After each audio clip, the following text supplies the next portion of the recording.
Sure, to the untrained eye, I might seem real brave and bold. I'm decked out in my sand suit, my helmet, my M249.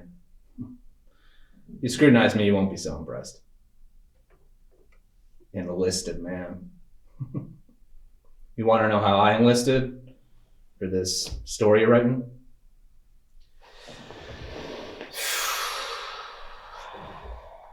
Can I, man?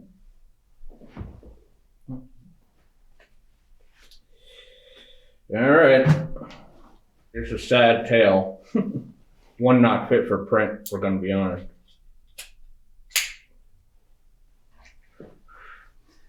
I got these couple of friends back home, Malcolm and Zuggy. Real boneheads, but we've been through some righteous stuff together. One night we're down at the local booze bucket, just getting drunk as skunks, when out of nowhere we just suddenly decide, hey, wouldn't it be excellent if all three of us enlisted on the buddy system and went to fight whoever we're currently at war with? That'd be freaking brilliant. Can you even do the buddy system on 3 recruits? We hadn't thought about it that far. But right then and there, we made a vow. A whiskey-soaked vow. Zuggy, he even wanted us to slice our palms and go all blood brothers on it. But we couldn't even break the skin. His damn knife is always so dull. Anyways, we decided the next morning we're gonna march on down to the station and enlist and fight for God and the country and the right to get plastered. Thing is, I was so bombed from the night before, I slept until about 2 p.m. Malcolm and Zuggy, they show up and they shove me awake. They say, hey, we did it. Moffat, we went down there and we signed up. And I say, why the hell didn't you wait for me? They said, we did, man. We tried hours earlier, but you were dead to the world. There's still time. You can go down to the station. That'll be the 3 amigos.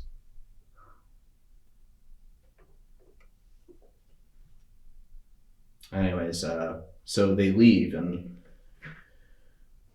I just started thinking to myself, do you really want to do this? I mean, when you're up to your eyeballs in Jack Daniels, it might seem like a good thing, but in the clear light of day, maybe not such a stupendous idea. So I'm starting to talk myself out of it. But then I'm like, no. You made a vow, a contract between 3 friends, 3 comrades, and you're not going to back out now. You're not going to desert your brothers. So I stumbled down there and signed on the dotted line.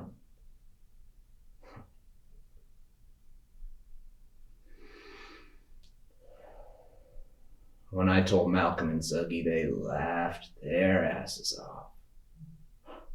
I said, no, man. We were just messing with you. We were way too hungover ourselves. That's right. I was the only one.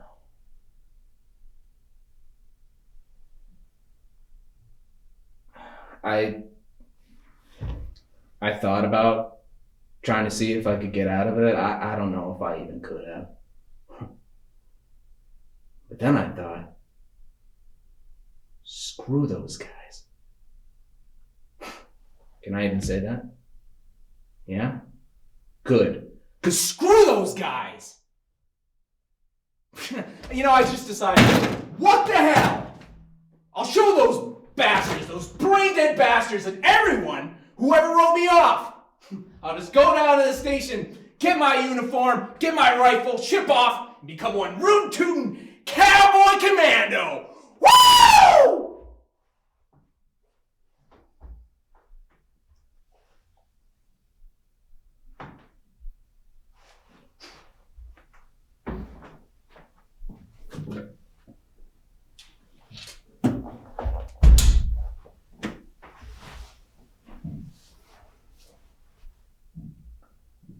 But that's not how it turned out. No. Not at all. The truth is, I'm a crap soldier with a crap attitude. That's why I say just, forget about me. Focus on some other soldier. There's plenty of good ones out there, man. There's no question about it. I'm just not one of them. Interview somebody else. If you want yourself a story that sings. That's my advice, ma'am. No charge.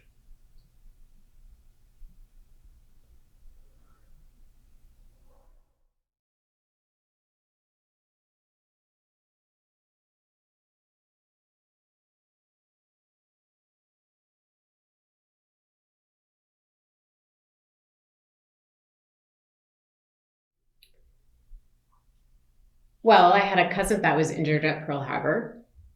If you're asking why I joined the Army Nurse Corps, that would seem a strong enough reason, wouldn't it? To be honest, though, it was a minor wound. And I always found Lyle to be a bit of a jackass, so I must have had other reasons. Of course, back then, just the desire to keep the world intact was the only reason anyone really needed.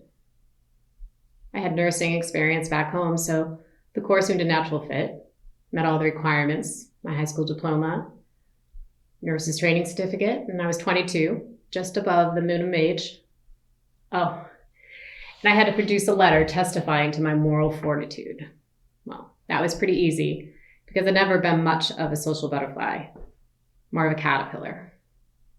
Caterpillars don't get many opportunities to have their moral fortitude shaken. So I ended up overseas, and for 2.5 years, that was my life. Certainly much of it was hard. Long hours, wretched conditions, and all those maimed boys. And they were boys, most of them. But back then, none of us were allowed to be young for very long. But from the beginning, I made an agreement with myself. I said I would not give in to tears. I mean, under the circumstances, it would seem natural to allow yourself a teardrop or two. Suffering death, you could blame someone for allowing their emotions to show, but I would not permit it for myself. Once one of the nurses asked me about it, Sandy Mattelli. She was a Bronx girl. We were good friends and very different in temperament. You could say that Sandy was a extremely experienced weeper. Well, this one particularly rough day, she turned to me and said, "Fess up, Eleanor. Why don't you allow yourself a good cry now and then? God knows you're entitled to it. Are you afraid you're going to let your mascara run?" That was funny because I never wore makeup, not even on my off days. I was an odd duck that way. A caterpillar and a duck. Quite the menagerie, aren't I? Well, anyway, I told Sandy the truth. I said, I could not find enough room in my present life for both blood and tears, and since I was surrounded by blood on a daily basis, I had to put aside one to deal with the other. She looked at me for the longest time, and then she said, "Gee, Eleanor, you're a deep thinker, ain't you?" No one would have ever accused Sandy of being a deep thinker, but she was a good, competent nurse. She's wounded herself in Belgium. They had to ship her back home. I didn't cry then either. Just kept on with the work. Not that I didn't have compassion, you mustn't think that. I still remember some of those patients quite well. There was this one young lieutenant, came into us, shoulder wound. He was strikingly handsome. He told us how he was an actor and how he'd been in a couple motion pictures. None of us believed him because he was always fellows are always bragging to us nurses, trying to impress us, but shortly after he was discharged, they showed a movie at camp, a Western. And what do you know? He was in it. I mean, it was a small part of deputy, but without question, that was him up on that screen. Then there was this one little Southern boy who had lost his leg right up to the hip. He talked in that slow Southern drawl of his about his life in Virginia and how he'd been a racing jockey. He went on and on about his favorite horse that he won lots of races with. I can't remember the horse's name, but that Virginian boy loved him. Well, now he realized that his jockey days are over, and he said, "With one leg, they won't let me on a busted old nag, let alone a thoroughbred. They'll be afraid I'll tip to one side and crash my horse into the track fence." You could tell he lost his spirit. But I never let them mope. Never. Nothing good comes from them feeling sorry for themselves. I said to them, "You may not be able to ride, but you know how to ride. You know horses. Become a trainer. No one says you can't stay in that world for God's sakes. You just need to adjust." Some of the nurses said that I was too harsh, but I didn't see it that way. What was that horse's name?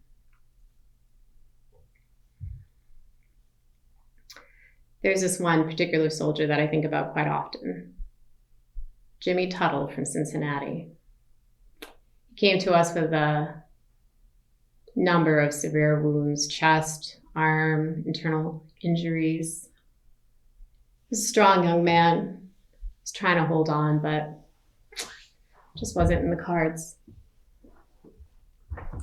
One of the nurses had brought a record player, bring some comfort to the patients, something from home. There was one song in particular that Jimmy kept wanting us to play. "Pistol Packing Mama" from Bing Crosby and the Andrews Sisters. "Lay your pistol down, babe, lay your pistol down. Pistol packing mama, lay your pistol down." It's a pretty silly song, but it was a big hit in 43. I played that song over and over for Jimmy, and he'd try to sing along, but his voice was very weak. Told me how he loved to dance, and that when the war was over, he would look me up and take me to his favorite dance hall. Of course, the fellows are always falling in love with one nurse or another. It was inevitable. I mean, we were all they had, really. They were in a vulnerable state. I knew he'd never take me out dancing. As I said, the wounds were severe. You know, usually when one of those fellows would start romancing with me, I'd just nip it in the bud. But in Jimmy's case, I let him have his little fantasies. I knew he wasn't going to leave the hospital cot. So did he. And of course, he never did.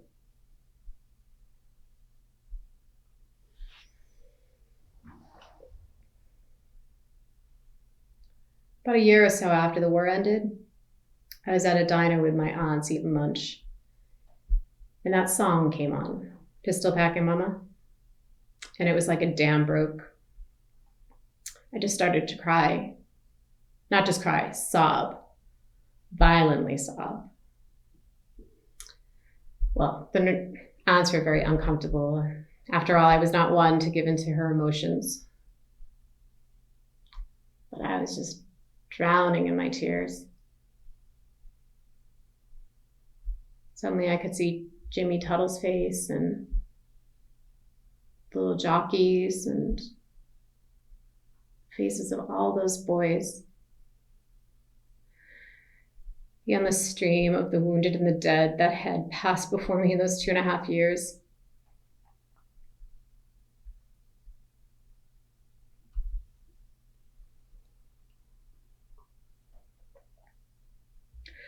It must have taken at least 10 minutes to pull myself together, and that is a long time when you're in the diner with your aunts eating club sandwiches and potato chips. All over a silly little song.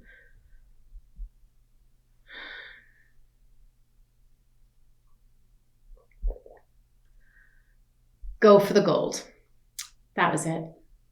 The horse's name, I mean. Yes. Go for the gold.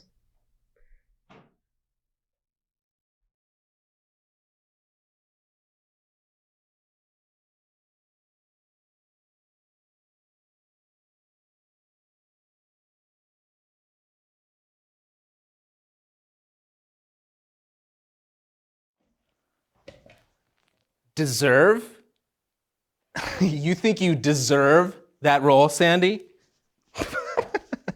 Look, I'm happy as hell for you. I really am. But to say that you deserve it, that you've been, what, busting your butt for all these years now? Decades? Epochs? Jesus, Sandy, you're young. Young and pretty and straight.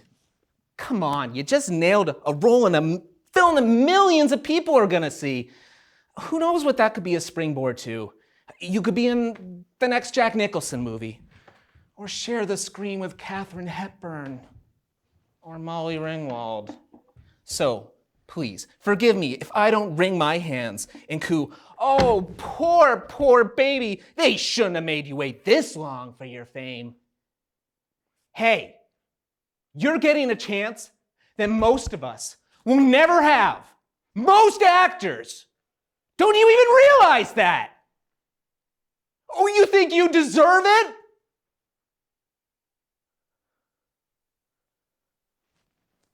I'm sorry.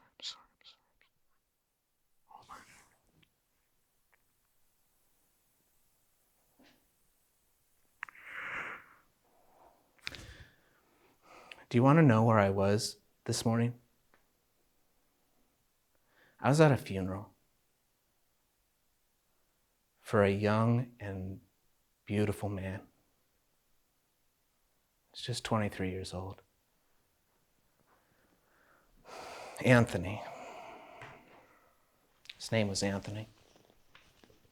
Italian kid from the Bronx. I never even really knew him well. Off stage anyways, but he always impressed me. He was an actor. Certainly better than me. Probably than you too. Last year, before he got sick, I saw him in the Glass Menagerie down at the Cherry Lane.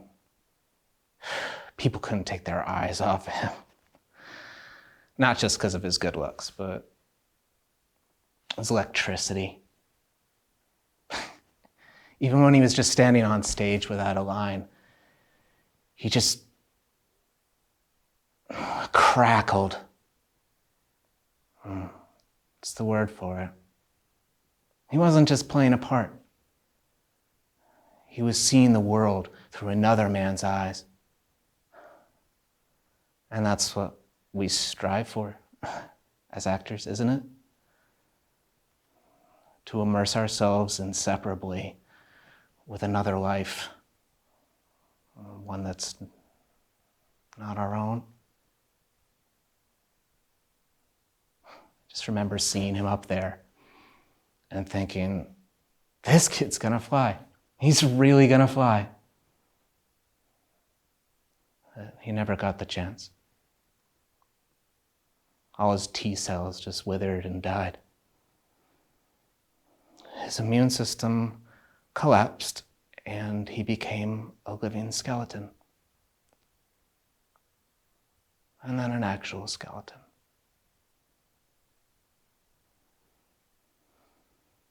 Sandy,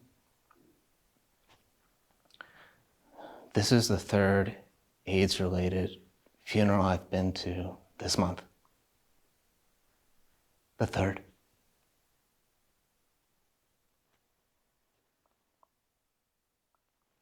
At least the mom and sister were there this time.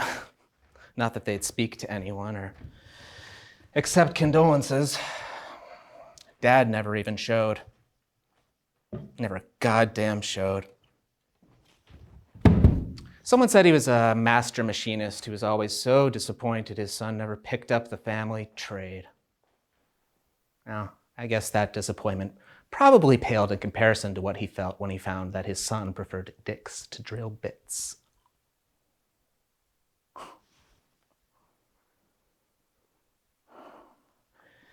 If anyone deserved anything, any success, it was him. People should be looking up and seeing his name in the credits of some great film, or opening up a Broadway playbill and seeing his name there. Anthony Taccardo. Instead of on the gravestone in the backlot of some cemetery. So just to hear you moaning about how I just, I just really need to get going right now, okay?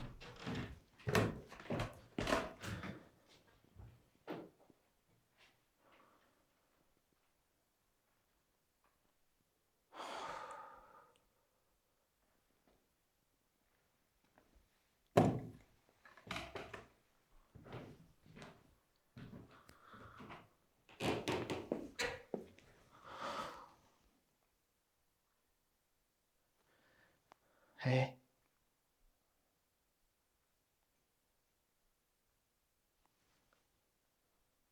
Good luck with the part.